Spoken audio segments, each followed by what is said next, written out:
What's up? It's episode 13 of the AskJV show. Today we're talking about how to use reference tracks, getting tight guitars, power amps for NS10s, and should producers mix their own material. Let's get into it. 3, 2, 1.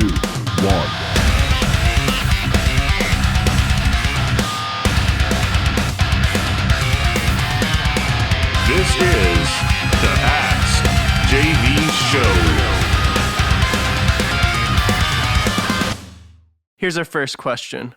I've heard that reference tracks are keys to getting better, but I can never find the key. I'll grab a professional mix I like, A-B it with mine, and still land flat. How do you properly use a reference mix to better your own mixes? This is a good question because reference mixes can definitely hurt you if you're not using them properly. They can definitely help you too, but they can also kind of lead you down a slippery slope, comparing your mix constantly and always overthinking stuff and changing stuff, and instead of actually mixing the song the way it needs to be mixed, you're just chasing someone else's mix and someone else's tones, and it's just it's impossible to mix like that. This is actually something I talk a lot about in my hardcore mixing course, but just to give you kind of a brief overview of how I deal with reference tracks, I usually just listen to them at the start of my mix for a few minutes just to kind of ground my ears, just so it's almost like subconsciously in my head I kind of have a good starting point. I know a general good frequency balance of what a finished record should sound like, and then I just go and start mixing, and I don't really go back to reference mixes until closer to the end.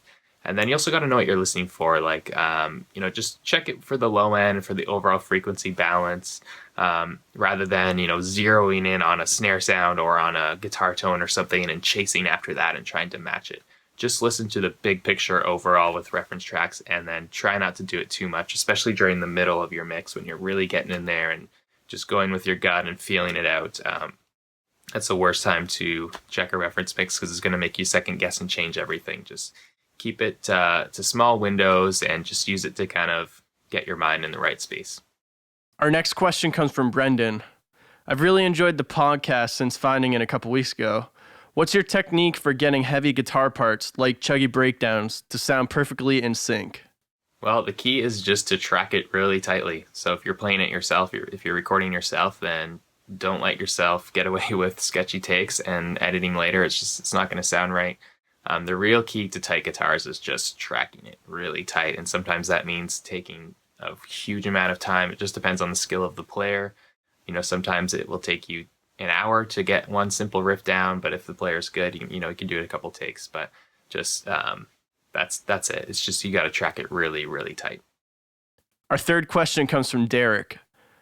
I have a couple gear-related questions. So I know you mix exclusively with NS10s, which are passive. I've mixed on NS10s in a studio setting, but for my home setup, I've always been turned off by the additional complications with an amp for them. Does the amp affect the sound of the NS10s much? Which amp do you prefer? Well, I'm not afraid to admit when I don't know a whole lot about a subject, so I'm not super knowledgeable about power amps. But from the research I did when I was buying my NS10s, you just need an amp that's significantly more powerful than the speakers themselves. So if the NS10s are 25 or 50 watts, you want a power amp that's at least double that. So again, I just did some quick research. I ended up buying a Yamaha power amp. It's P2500. And it's 250 watts, I believe. So that's more than powerful enough for the NS10s. And I guess the more powerful the amp is, the clearer the sound is going to be on the speakers. It's going to be able to drive them more effectively. That's my limited knowledge. Basically what I did is I just saw what other people were using and tried to balance that with finding an affordable option. I think there's some older power amps that are kind of the go-tos for NS10s, but they're a lot more expensive, and I've been totally happy with this Yamaha power amp. So just find something that is well reviewed by other people who actually use them for NS10s, and that is a couple hundred watts. Our last question comes from Eds. Do you believe producers should mix their own material?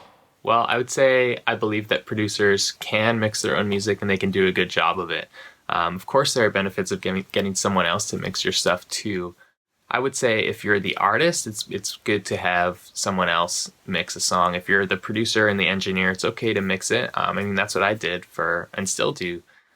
So yeah, it's totally fine for the producer to mix the songs, but I think it comes down to focusing on your strengths. If you think you can do a good job mixing it and you think you can bring the vision to completion by mixing the song yourself, then you should absolutely do it. If you think that you're a little bit weak in mixing still and that, someone else could do a better job and really bring the project to that next level where it needs to be, then you should get someone else to mix it. It comes down to what are your strengths and what's going to best complete the vision of the song. So that's my answer for that. I think it's totally okay for the producer to mix it, but it's got to be the right choice and you got to be able to make that call. All right, I enjoyed answering the questions on this episode.